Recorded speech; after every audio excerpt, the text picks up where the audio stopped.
The mansion stood on a quiet hill surrounded by tall trees and cold marble statues that seemed to watch over everything. Inside, golden lights glowed from chandeliers, and polished floors reflected the faces of rich visitors who came and went every week. But among all that luxury, there was one person who didn't belong: Maria, the caretaker. She was a small woman with tired eyes and gentle hands. Her uniform was simple, her shoes always quiet on the marble floor. Every morning before sunrise, she would begin her work, sweeping the long hallways, dusting the portraits, and polishing the piano that no one touched anymore. The piano was an old grand piece, dark brown with faded ivory keys. It had once belonged to the millionaire Ethan Cross's late mother, but now it was nothing more than decoration in the living hall. Every time Maria polished it, her fingers would rest for a second on the keys, and she would feel something deep inside her stir, like a memory she tried hard to bury. She'd close her eyes for a moment, and then quickly move her hand away, afraid someone might see. Ethan Cross was the kind of man who believed money could fix anything. He was tall, charming, and cruel in small ways. He liked control. He liked perfection. And he liked people who looked beautiful in front of guests. Maria, with her plain uniform and quiet nature, was invisible to him. When he passed by her in the hallway, he would sometimes give orders without even looking her way. Make sure the floors shine before dinner, or don't touch the piano. As if she didn't already know her job. She never answered back, just nodded and continued working. Maria's life was simple but heavy. She lived in a small room at the back of the mansion. Next to the kitchen, her meals were quick, her nights quiet.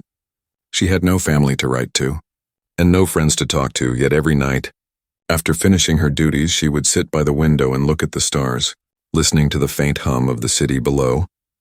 Sometimes, she would hum softly to herself, old melodies from a life that no one knew she'd lived. One day, Ethan's guests arrived early for a charity dinner. The house buzzed with servants running around, carrying trays, arranging flowers, and polishing silver. Ethan stood in the middle of the hall, checking every detail like a director before a show. He was proud of his success, proud of the world he built. When he saw Maria cleaning near the piano, he frowned slightly. "Be careful with that," he said coldly. "It's more expensive than your life." The guests around him laughed lightly, and Maria lowered her eyes, her face calm but her heart twisting. She didn't reply, but after they walked away, she gently pressed one key. A soft note echoed in the empty hall. It was quick, almost a whisper, but enough to remind her of who she once was. She smiled sadly and continued dusting. No one knew that before she became a caretaker. Maria had once stood on grand stages, dressed in elegant gowns, with audiences who clapped for her talent. She had been a pianist, a brilliant one, until an accident changed everything. Her right hand had been injured in a fire that destroyed her home and her dreams. After that, she stopped playing and vanished from the world of music. Years later, when she needed money to survive, she took the only job she could find, cleaning someone else's mansion, never revealing who she used to be. But destiny has a strange way of testing people. That night, when the party started, Maria worked quietly in the background, serving drinks, carrying plates, and avoiding the laughter of Ethan's friends. She heard them talking about art, about music, about things she once lived for. One of them asked Ethan if he ever learned to play the piano. He laughed. "Me? No, I only buy talent. I don't waste time creating it." The crowd laughed with him. Maria, standing nearby, felt a soft ache in her chest, not anger, not jealousy, just sadness. When the guests moved to the dining hall, Maria was left alone to clean the living room. The golden lights were dim now. The piano stood quietly in the corner, waiting. She walked toward it slowly, her reflection shimmering in its polished surface. Her fingers brushed the keys again, and this time she didn't stop. The sound was soft, broken, but alive. Her hands remembered every note, every emotion, though her heart trembled with fear. Just as she played a few lines, a voice startled her. "You shouldn't touch that." It was Ethan's, but colder than before. He stood at the doorway, watching her with sharp eyes. Maria froze, her hand midair. The silence between them was heavy. "I'm sorry, sir," she whispered, backing away. "I was just cleaning." Ethan smirked, not realizing what he had almost witnessed. "Don't ever forget your place," he said, and walked away. Maria stood still, staring at the keys she had just touched. Her hand shook, but her heart felt different now. For the first time in years, she had felt the music again, something that belonged only to her. She took a deep breath, wiped her eyes, and whispered softly to herself, "Maybe one day. I'll play again." That night, as the mansion fell silent and everyone slept, Maria sat on her small bed, her hands folded on her lap. In her mind, she replayed every note she had once performed, every applause she had ever heard. She smiled faintly, unaware that life was about to change soon. The same piano that once marked her pain would soon bring her back to the world she thought she'd lost forever. And the man who mocked her would become her witness. The next evening, the mansion was alive again. The golden lights returned, the laughter of rich voices echoed in every corner, and the scent of expensive perfume filled the air. Ethan Cross was hosting another dinner, this one for investors, journalists and socialites who wanted to be seen near his success. Maria moved quietly through the hall with a tray of glasses, her head bowed low, doing her best to stay unnoticed. Yet every time she passed the grand piano, her eyes flickered toward it, that silent instrument holding something that pulled her heart like a magnet. Ethan stood near the fireplace, a glass of wine in hand, boasting about his new business venture. His guests laughed loudly at his jokes, each trying to impress him. Among them was a journalist who noticed the piano in the corner and said playfully, "Mr. Cross, rumor says your piano is worth more than a car. Can you play it? Or is it just decoration?" Ethan chuckled. "I don't play," he said, "but maybe one of my staff can entertain us." He turned, scanning the room, and his eyes landed on Maria, who had just set down an empty tray. For a moment he hesitated, then smirked. "Maria," he called out. The guests turned to look. Maria froze, her hands tightening on the edge of her apron. Ethan continued with a lazy grin. "You've been working here long enough. Tell me, can you play that piano?" A small wave of laughter moved through the guests. Maria shook her head quickly. "No, sir," she said softly, but Ethan wasn't done. His tone carried amusement but also arrogance. "Come on now, don't be shy. If you can play that piano, I'll marry you." The guests erupted in laughter. Some clapped jokingly. Others whispered in delight at the cruel entertainment. Maria's face turned pale, the world around her spinning for a moment. She looked at him, her lips trembling, trying to find words, but what could she say? If she refused, they'd laugh at her weakness. If she agreed, they'd laugh at her failure. She wanted to disappear, to melt into the floor. Ethan leaned back against the piano, clearly enjoying his own joke. "Well?" he teased. "Are you scared, or do you not even know where to start?" One of the women at the table giggled and added, "Let the caretaker try, Ethan. This should be fun." Maria's heart pounded in her chest. The humiliation burned, but behind her fear was something else, a quiet, growing anger, the kind that doesn't scream but remembers. She bowed her head, forcing a small smile. "No, sir," she whispered. "I don't think I can play." Ethan waved his hand as if dismissing a child. "As expected," he said, "some people are born to serve, not perform." The laughter followed again, filling the hall like broken glass. Maria stepped back slowly and left the room, her face calm but her eyes wet. Inside her chest, her heart was heavy. She went to the kitchen, where the other staff whispered about what had happened. Some pitied her, some warned her to forget it. "He's a cruel man, Maria. Don't take it to heart," one of them said. But Maria didn't answer. She walked quietly to her small room and sat on her bed. Her hands trembled as she stared at them, those same hands that once brought entire concert halls to silence. The words, "If you can play that piano, I'll marry you," echoed again and again in her head. Not because of the insult, but because of the challenge hidden inside it. For years she had hidden her music, buried it under fear and pain, but that night something awoke. It wasn't pride, it was dignity. A whisper inside her saying, "He laughed because he doesn't know who you are." Meanwhile, upstairs, the dinner went on. Ethan barely remembered his own words. To him, it was just a passing joke, a spark of amusement in a night of boredom. But something about Maria's reaction, her silence, her eyes, stayed with him. He poured himself another drink, trying to ignore the small sting of guilt that crept in. But it was there, faint yet unfamiliar. Later, when the guests had left and the house grew quiet, Maria found herself standing before the piano once more. The moonlight fell through the tall windows. Painting silver across the keys, she hesitated, her hands shaking. Her right hand still carried scars from the old injury, the one that had ended her career, but tonight she didn't care. Slowly, she sat down, her breath unsteady, and placed her fingers on the keys. At first, it was just a single note, soft and trembling, then another and another, until the sound grew, flowing like water breaking through a dam. Her fingers began to remember the rhythm, the weight, the feeling of life inside every note. The room filled with music so deep, it felt alive. The melody was not polished, not perfect, but full of soul. It spoke of pain, loss, and something pure, something unbroken. As she played, tears rolled down her cheeks. Her body swayed gently, lost in the sound for the first time in years. She wasn't the caretaker, she was the pianist again, the woman who once made strangers cry through her art. The music wrapped around her like light, healing something inside her that had long been forgotten. She didn't know that someone was listening.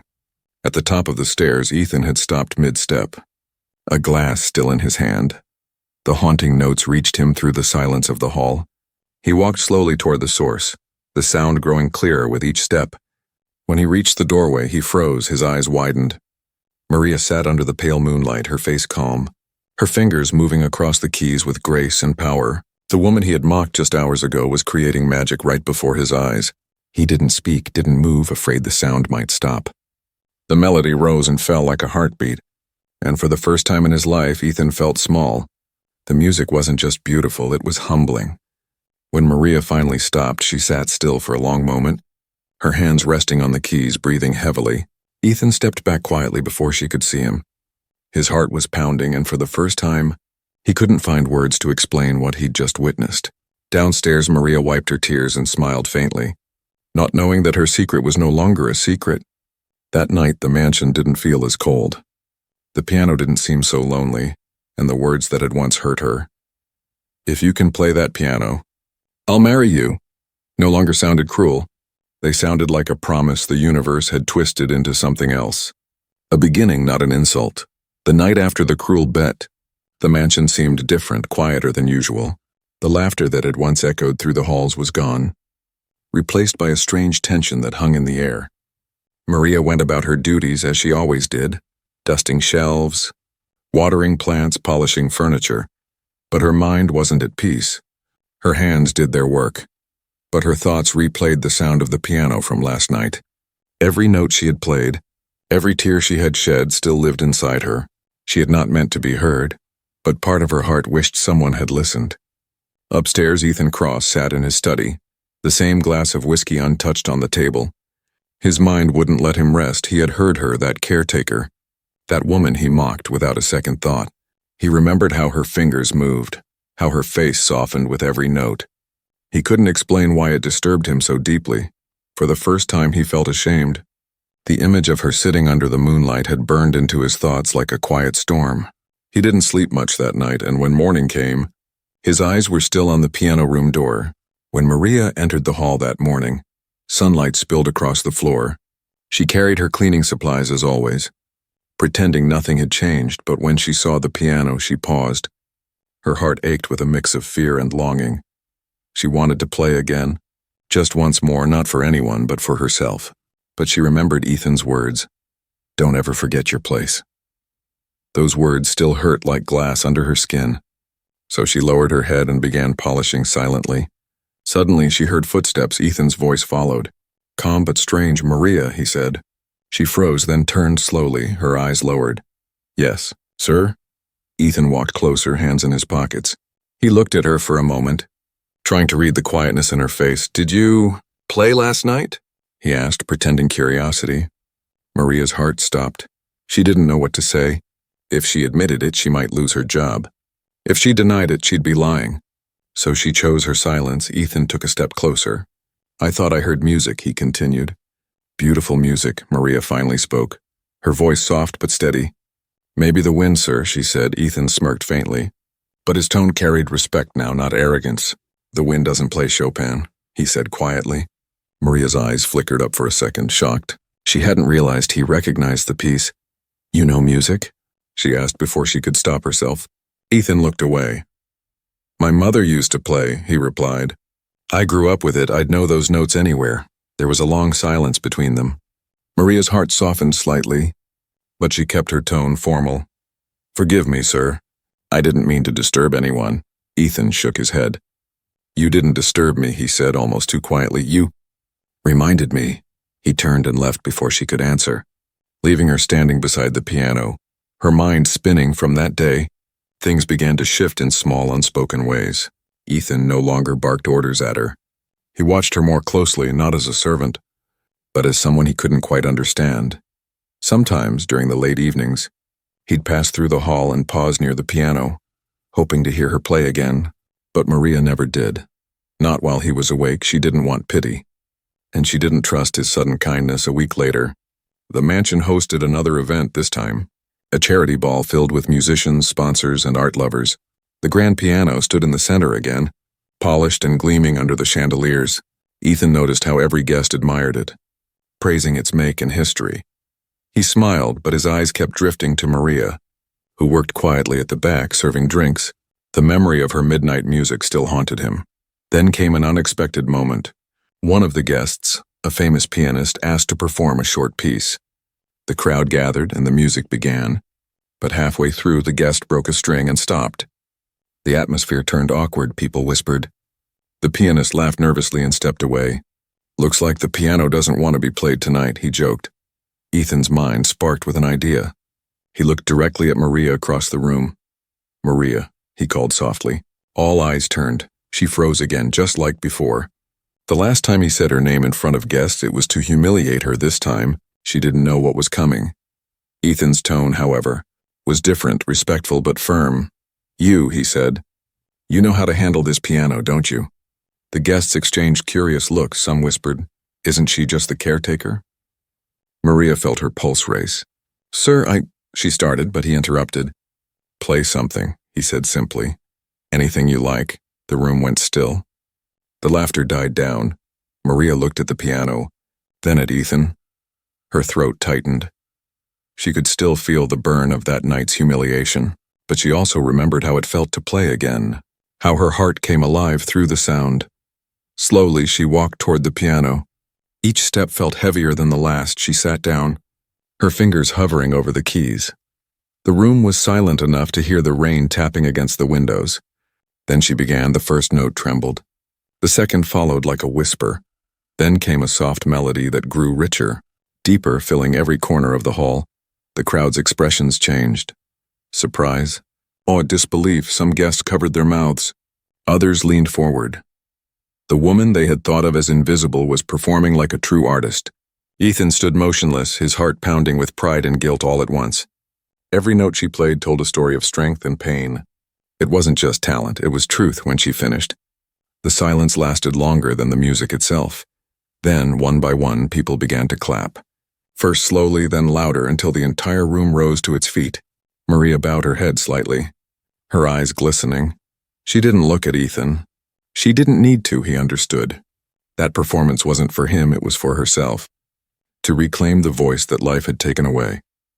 Later that night, when the guests had gone and the lights were dim, Ethan found her near the piano again. She was cleaning the keys gently, as if nothing had happened. "You kept your secret well," he said softly. Maria smiled faintly. "Some music isn't meant for everyone," she replied. Her words lingered in the air, gentle yet powerful.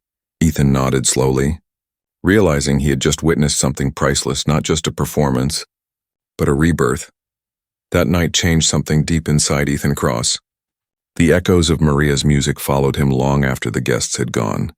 He sat in his study, the firelight flickering across his face, replaying every note she had played. It wasn't just skill, it was something raw, something that spoke to a place inside him he didn't even know existed. For years, he had lived surrounded by noise, laughter, applause, and hollow praise, but her music was silence turned into truth.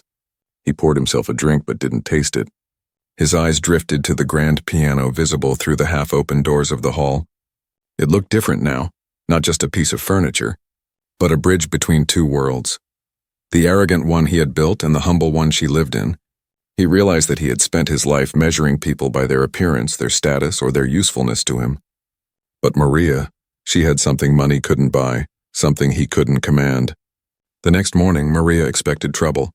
She thought she might be fired for taking the risk, for touching what wasn't hers again. But to her surprise, the mansion was calm. She went about her chores as usual, her heart cautious. When she entered the main hall, She found a vase of fresh white roses placed on the piano, something that had never been there before. A small note lay beside it in Ethan's handwriting. It read only 2 words, "Thank you." Maria stood there for a long moment, her fingers lightly brushing the petals. She didn't know how to react. Gratitude was not something she expected from a man like him, yet it felt genuine. She smiled faintly, her heart warming for the first time in years. Over the next few days, Ethan's behavior changed in quiet ways. He spoke to the staff with more patience. He greeted Maria instead of ignoring her, and once, when she was cleaning near the staircase, he stopped to ask, "Do you still play often?" She shook her head politely. "Only when no one's around," she said. Ethan nodded thoughtfully. "You should," he replied. "The world needs more of what you have." His tone was calm, free from mockery. Maria was too surprised to answer. But gossip travels fast in big houses. The other servants had begun whispering. Some said the boss had fallen for her. Others claimed she bewitched him with her music. Maria ignored them all. She knew kindness from a man like Ethan was dangerous. It could twist, it could burn, so she stayed quiet, kept her distance, and did her work. One afternoon, as the sun dipped behind the hills, Ethan called Maria into his study. She hesitated before entering. The room smelled of old books and oak wood. He gestured for her to sit, but she remained standing. Clutching the edge of her apron, Ethan studied her for a moment before speaking. "Maria, I've been thinking," he began. "That night when you played, it reminded me of something I lost a long time ago." Maria looked uncertain. "What did you lose, sir?" she asked. Ethan smiled sadly. "Myself. I think," he said, "my mother used to play every evening. She said music keeps people human. After she died, I stopped listening. I filled the silence with money, with parties, with people who laughed too loudly." He paused, staring at the empty glass in his hand. "But that night, your music made me feel like I heard her again." Maria lowered her gaze, her heart softening despite herself. "I'm glad I could remind you," she said gently. "But it wasn't for you." Ethan laughed lightly. "I know," he said. "That's what makes it real." Then his tone changed. More serious now. "Maria, I want to do something for you. Would you consider performing again on a real stage?" She looked at him as if he had spoken another language. "A stage?" she whispered. "I'm just a caretaker." Ethan shook his head. "You're not just anything. I could sponsor you, arrange a recital. It could be your return."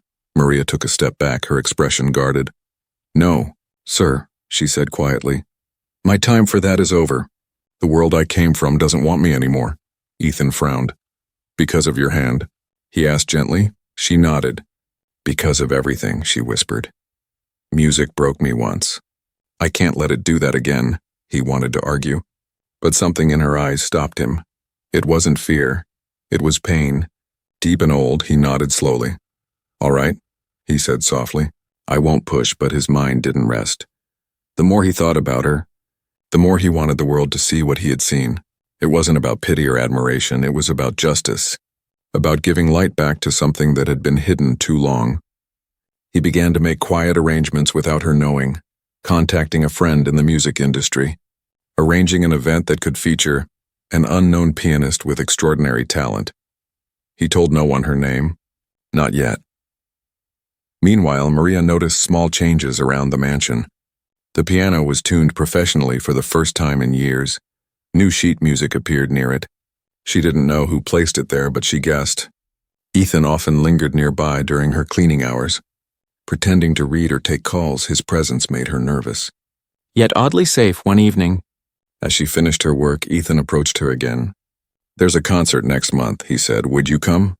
"Not to perform, just to listen." Maria hesitated. "I don't belong in those places anymore," she murmured. Ethan smiled faintly. "Music doesn't care where you belong. It only asks if you'll listen." She thought about it all night, the invitation replaying in her mind. The fear of stepping into her old world battled with the quiet longing to hear music live again. Finally, she whispered to herself, maybe once more won't hurt.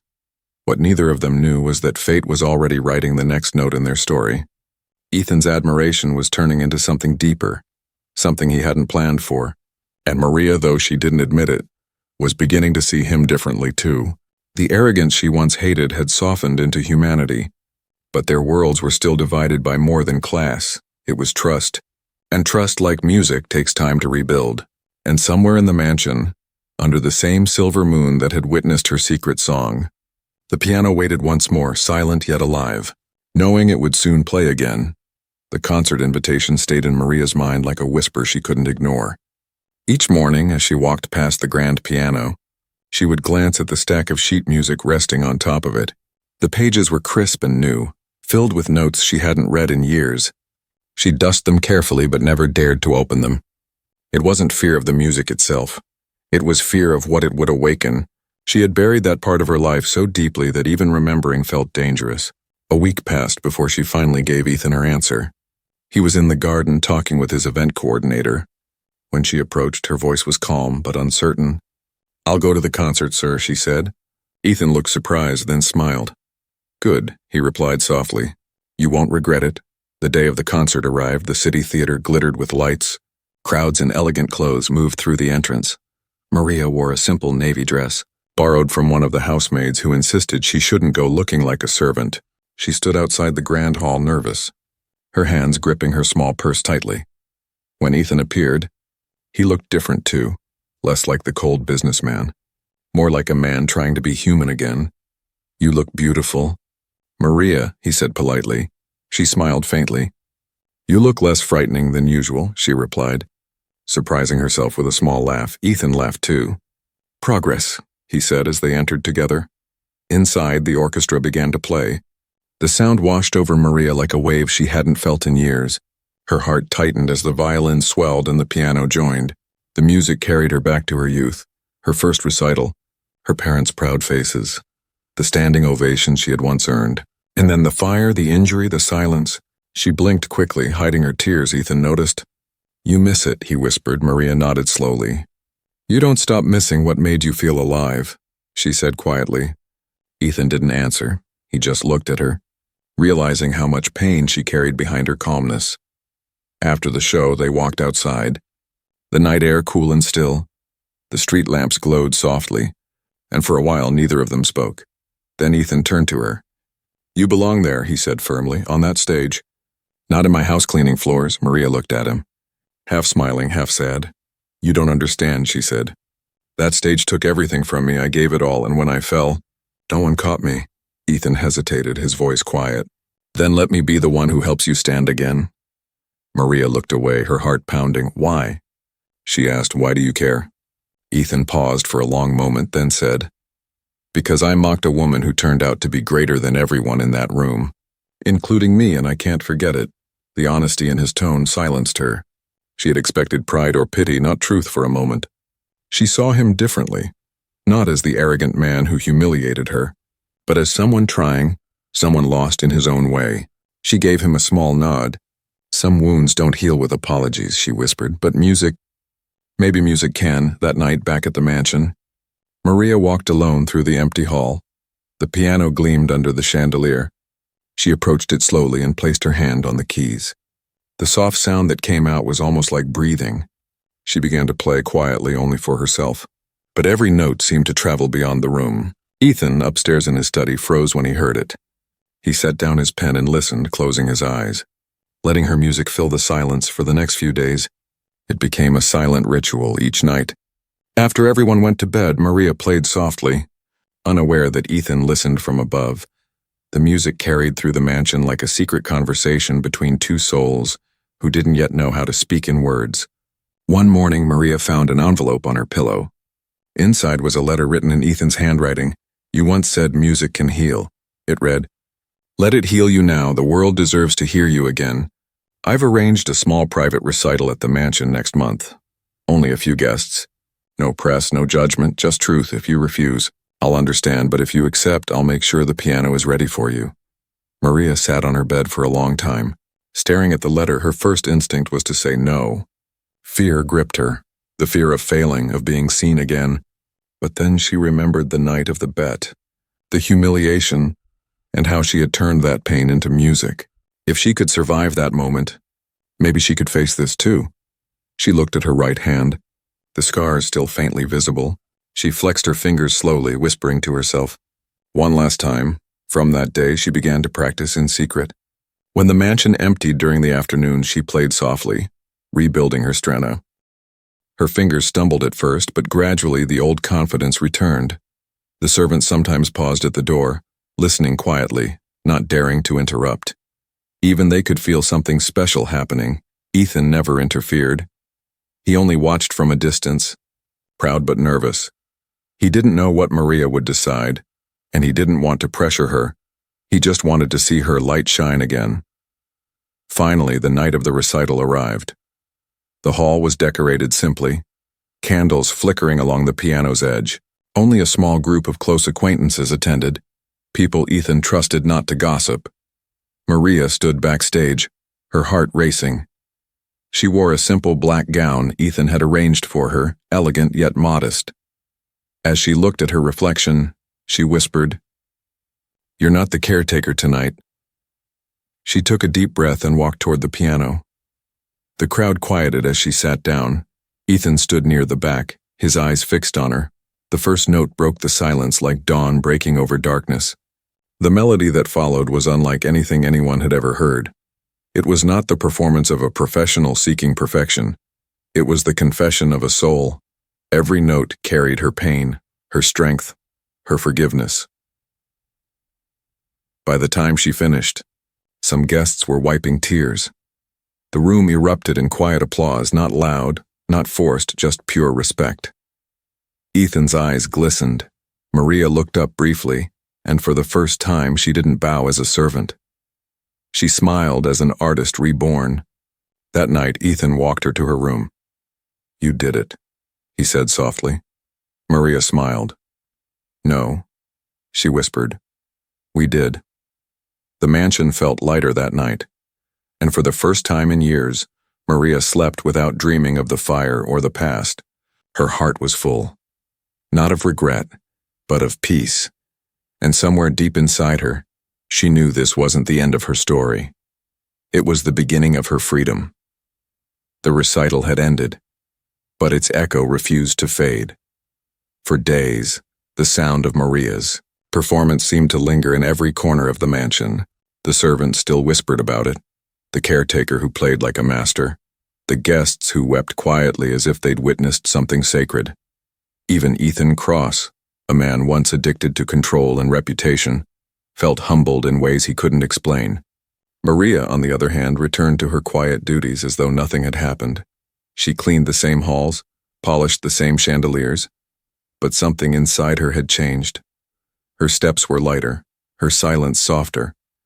She no longer avoided the piano when she passed it. She smiled at it, as if greeting an old friend, Ethan noticed. He watched her sometimes from a distance, wondering how a woman like her could move through life with such grace after all that pain. He found himself drawn to her in ways he didn't understand, not because of her beauty or her talent, but because she had what he lacked: peace. One evening, as the sun dipped into the horizon, Ethan stood by the piano with 2 cups of tea. When Maria entered to tidy up, he smiled gently. "I made you one," he said. She hesitated, her eyes narrowing slightly. "You made tea?" she asked in disbelief. Ethan chuckled. "Well, I supervised the kettle." She laughed softly, the sound surprising even herself. They sat near the piano, sipping in silence for a while. The air between them was calm, almost fragile. "You've changed," Maria said finally. "You were a man who laughed at others. Now you look like someone who listens." Ethan nodded slowly. "I had to lose my pride to hear music again," he replied. "You made that happen." Maria looked at him, her expression unreadable. "I didn't do it for you," she said quietly. "I did it for me." Ethan smiled faintly. "I know. That's why it meant something." A few days later, Ethan received a call from a well-known music organization. They had heard rumors of a mysterious pianist who stunned a private audience at his estate. The man on the phone said, "If the story is true, we'd like to sponsor her. Maria, was it?" Ethan hesitated. He wanted to protect her from being used by fame again, but at the same time, he knew she deserved the chance. That evening, He approached her carefully. "There's an offer," he said. "A chance to perform again, this time on a national stage." Maria froze, her hands tightening on the rag she was holding. "No," she said immediately. "I don't want that world anymore," Ethan tried to explain. "It's not about fame this time, it's about being heard." Maria's eyes softened, but her voice remained steady. "You don't understand, that world isn't kind, it builds you up so it can tear you down. I already lived through that." She turned away, resuming her cleaning. But Ethan didn't leave. "Maybe," he said quietly, "but you're not the same woman anymore." "You're stronger now." Maria paused, her eyes glistening. "Strength doesn't mean I want to go back," she whispered. Ethan sighed, realizing he couldn't convince her by force. "Then I'll stop asking," he said gently. "Just know the door will stay open. You don't have to walk through it now, but one day you might." That night Maria sat by her window looking out at the stars. Her mind wandered back to the letter, the recital, the applause. She remembered Ethan's eyes in the crowd, how proud he had looked. Not as a man claiming ownership, but as someone witnessing freedom. A strange warmth filled her chest. Not love, not yet, but something close to trust. Weeks passed, and the mansion settled into a peaceful rhythm. Ethan traveled less and spent more time at home. He often asked Maria's opinion about small things, the placement of flowers, the choice of dinner music, the art on the walls. At first she found it strange, but gradually she understood that it wasn't about the flowers or the art. It was his way of learning humility, of including her in a world that once ignored her. One evening a storm rolled in. Rain pounded against the windows and thunder echoed in the distance. The electricity flickered, then went out completely, plunging the mansion into darkness. Maria lit a few candles and made her way to the hall, where the faint outline of the piano gleamed under the candlelight. Ethan joined her moments later, holding a candle of his own. They both laughed softly at the absurdity. Two people surrounded by luxury, yet huddled like children during a storm. "Seems the universe wants another concert," Ethan joked. Maria smiled. "Without an audience this time." She sat down at the piano, her fingers touching the keys gently. "What would you like to hear, sir?" she asked playfully. Ethan shook his head. "Play what you feel." She began to play. A soft, wistful melody, something improvised. The thunder became her percussion, the rain her rhythm. Ethan stood silently beside her, the candlelight flickering over his face as he listened. The music was quieter than before, but it carried something deeper, peace mixed with gratitude. By the time she finished, Ethan whispered, "You make the world sound alive." Maria smiled without looking up. Maybe it always was. You just needed to stop talking long enough to hear it. They both laughed quietly, the storm raging outside but their hearts calm within. After that night, Ethan started leaving his office door open when she practiced. Sometimes he'd leave little notes with simple compliments. "That piece made my morning better," or "The house feels alive when you play." Maria kept them in a small box, pretending not to care but secretly treasuring each one. One morning, Ethan surprised her again. "I'm going away for a few days," he said. "Business trip." Maria nodded. "Safe travels, sir." He hesitated as if wanting to say more. "Maria," he said finally, "while I'm gone, promise me something. Don't stop playing." She smiled. "Only if you promise to listen when you return." When he left, the mansion felt emptier. The silence pressed against the walls, but Maria didn't feel lonely this time. She played every night, filling the halls with life. Her music no longer belonged to pain, it belonged to healing, and somewhere deep down, even though she wouldn't admit it, she missed him. She missed the sound of his slow footsteps, the way he'd lean against the piano, pretending not to listen. The storm that had once symbolized chaos had passed, but a gentler one was beginning to form, one of hearts learning to speak the same language, not through words, but through the quiet power of understanding.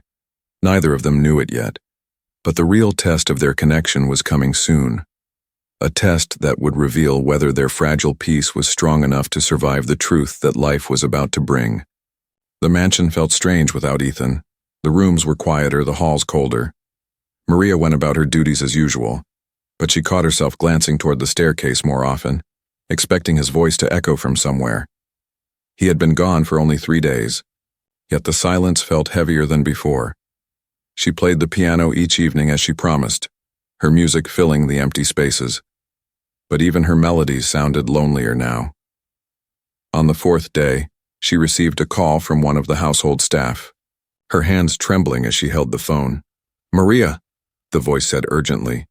"Mr. Cross had an accident. His car was hit on the way back from the conference. He's in the hospital." For a moment, everything around her froze. The mop in her hand fell to the floor. "Is he?" she whispered, unable to finish. "He's alive," the voice reassured her. "But hurt badly. He's asking for you." Maria didn't even change out of her uniform. She rushed out into the rain, caught a cab, and made her way to the hospital. Her heart pounded the entire ride. Memories of him. His laughter, his calm voice, the quiet evenings by the piano, flashing through her mind. When she arrived, she found him lying in a private room, pale but conscious. His arm was in a sling.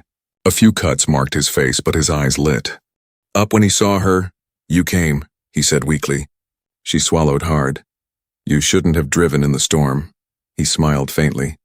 "You sound like my conscience." She moved closer, adjusting his blanket, her eyes soft but worried. "Maybe your conscience learned to talk through me," she replied. Ethan chuckled weakly. "If that's true, then I'll never escape it." As the days passed, Maria stayed by his side. She brought him tea, read to him from his favorite books, and even played soft music on the hospital's old upright piano to help him sleep. The doctors were surprised at how fast he was recovering. "Must be the caretaker's magic," one of them joked. Ethan smiled each time he heard it. "More like her patience," he'd say. "She fixes more than houses." One night, when the nurses had left and the lights were dim, Ethan turned to her, his voice soft. "Maria," he said, "do you ever wonder why we met?" She looked at him carefully. "Because you needed someone to clean your mess," she teased. But his expression was serious. "No," he said, "because I needed someone to teach me what respect means and maybe what love feels like." Maria froze, the word hanging in the air between them. "Ethan," she whispered, "don't say things you don't mean." He shook his head, his eyes steady. "I mean every word. You were the only honest person in my life. You showed me beauty without asking for anything in return." She looked away, her heart racing. "You're grateful, that's all." "It's not love." Ethan smiled faintly. "Then let me prove it's more than that." She didn't answer. She stood up quietly and whispered, "Rest, sir." But as she left the room, her hands were shaking back at the mansion. Maria couldn't sleep. She sat by the piano, staring at the keys that had once connected them. His words echoed in her mind. What love feels like. She tried to push them away, but they lingered, not as flattery, but as truth she didn't want to face. A week later, Ethan returned home. The staff greeted him warmly, but his eyes searched only for Maria. When he found her dusting the hall, his smile softened. "I miss this," he said. Maria smirked. "You missed bossing me around?" Ethan laughed. "No, I missed the sound of music in my house." That evening, as the rain tapped gently against the windows, he asked her to play again. "Something happy this time," he said. "We've had enough sadness."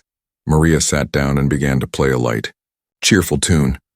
Her fingers danced across the keys, and Ethan leaned against the doorway. Smiling when she finished, he clapped softly. "You're better every time I hear you," he said. She turned toward him and replied quietly, "And you're different every time I see you." Ethan stepped closer. "Different good or different bad?" he asked. "Different human," she said simply. He laughed, but there was warmth in his eyes. Then, almost without thinking, he said, "Maria, I wasn't joking that night." She frowned. "What night?" "The first time I told you, if you can play that piano, I'll marry you," he said, smiling softly. "You played, and I'm still standing by it." Maria stared at him. Speechless, the words hit her like a wave. Part shock, part tenderness. "You were mocking me," she whispered. "You can't turn a cruel joke into a proposal." Ethan shook his head. It wasn't cruel anymore. You changed it. You made it real. She stood up slowly, her eyes glistening. Ethan, she said softly, you don't owe me love for forgiveness. Ethan stepped closer, his voice trembling slightly. It's not debt, it's choice. I want a life with truth. And you're the only truth I've ever known. The air between them grew heavy. Maria's heart raced. Part of her wanted to believe him. The other part wanted to run. You're asking a caretaker to marry a millionaire, she said, almost laughing. The world would eat you alive. Ethan smiled gently. Let it. I've been eaten by worse things. Greed, pride, loneliness, at least this time. I'll be full of something worth it. Maria looked at him for a long moment, her heart caught between fear and hope. Then she turned back to the piano, pressing one key softly, letting the note hang in the air. If I ever marry you, Ethan, she said quietly, it'll be because I love you, not because you said a sentence years ago in front of your friends. Ethan nodded slowly. Then I'll wait, he said, as long as it takes. From that night on, their bond deepened quietly, not with declarations, but with shared silences, shared music, shared glances that spoke more than words ever could. The mansion that once echoed with empty laughter now hummed with warmth. And though neither said it aloud, both knew something had changed forever. The bet that once began as mockery had turned into a promise, one written not in gold or vows, but in music, forgiveness, and the quiet rhythm of two hearts learning to play the same song. Months passed, and the mansion no longer felt like the same place it once was. Gone were the hollow parties, the careless laughter, the polished but soulless evenings. In their place came calm nights filled with soft piano melodies and gentle conversation. Maria still worked as the caretaker, but now her days were filled with music lessons. Ethan had turned one of the old guest rooms into a small music studio for her, complete with new instruments and shelves of sheet music. Every home deserves to breathe, he had said one morning. Yours makes it sing. Their bond deepened quietly, without grand gestures or sudden confessions. They moved around each other like two melodies harmonizing naturally. Ethan learned to listen, not just with his ears but with his heart. Maria learned to trust again, not easily but slowly, the way flowers open to sunlight after a long winter. Yet not everyone saw their connection kindly. Rumors had begun to spread in the town. The millionaire and his caretaker, people whispered. She trapped him with her music. Some of Ethan's business partners mocked him. Others warned him that his reputation could suffer. But he didn't care. For the first time in years, he was living honestly, not for approval, not for status. One afternoon, as Ethan reviewed documents in his office, he overheard two guests making cruel jokes about Maria. Imagine, one said with a laugh, a woman with cleaning gloves playing concert piano for dinner. The other snickered. He's lost his mind. Next thing we'll hear, he's marrying her.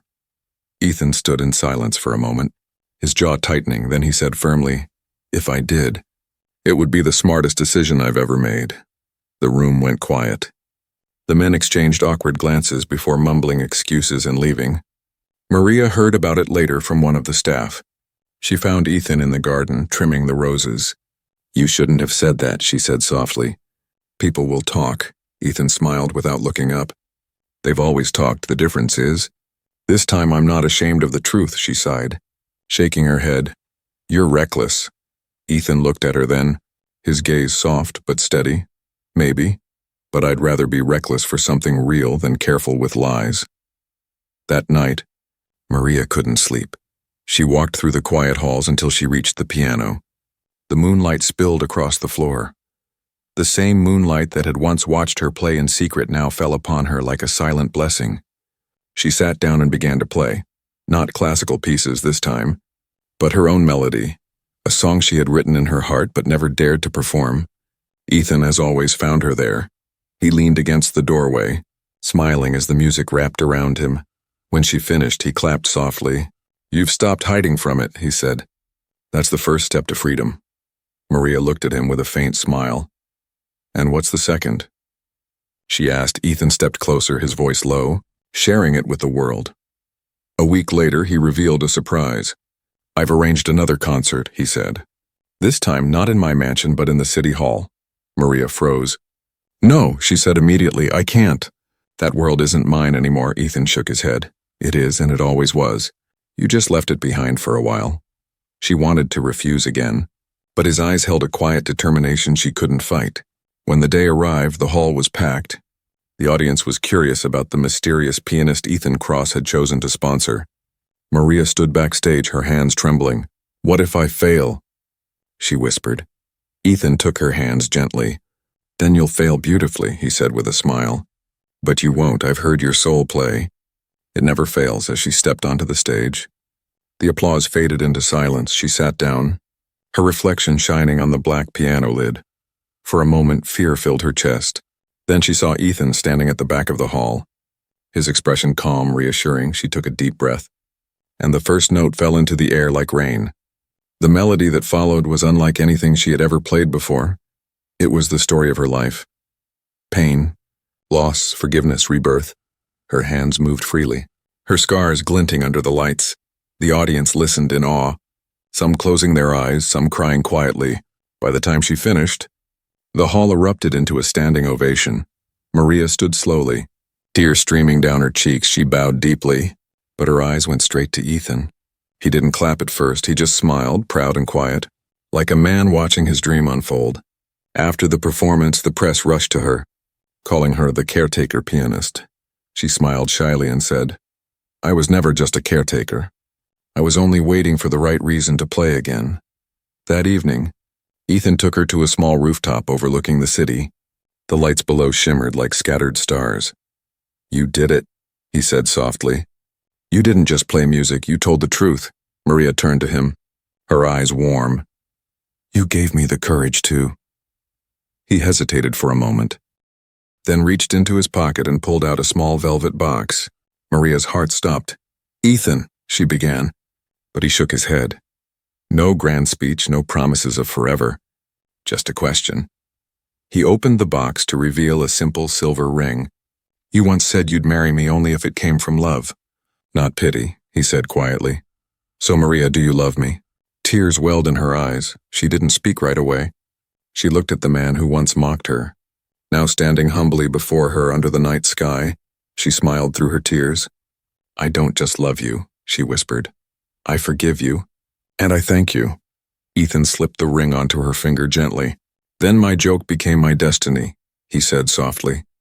They laughed quietly, the city lights reflecting in their eyes, and so, the story that began with a cruel bet ended with a melody of grace. The millionaire who once believed in status found meaning in simplicity, and the caretaker who once hid from her past found her freedom in love. Every evening after that, the mansion's piano sang again, not for guests, not for applause, but for two souls who had learned the most beautiful lesson of all, that real music isn't played with hands but with hearts that have learned to listen.